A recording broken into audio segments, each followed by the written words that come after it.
Okay, guys, just one more thing for tonight. Tomorrow in the state of Delaware, there is a huge vote happening on this thing called SB21.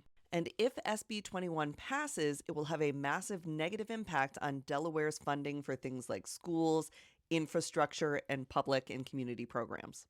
And surprise, this attack on Delaware all ties back to Elon Musk. Our pals over at More Perfect Union wrote a Substack article all about how Elon Musk is telling corporations to leave Delaware and what is going to happen next. And why would he care if companies are incorporated in Delaware?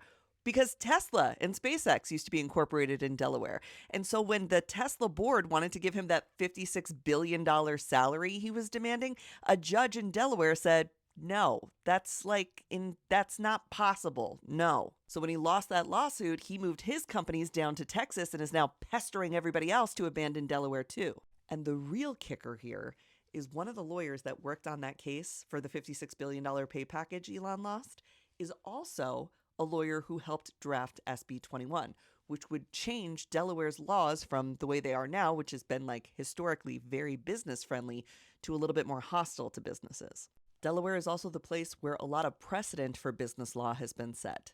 20% of Delaware's state budget comes from franchise fees of businesses that are incorporated in Delaware.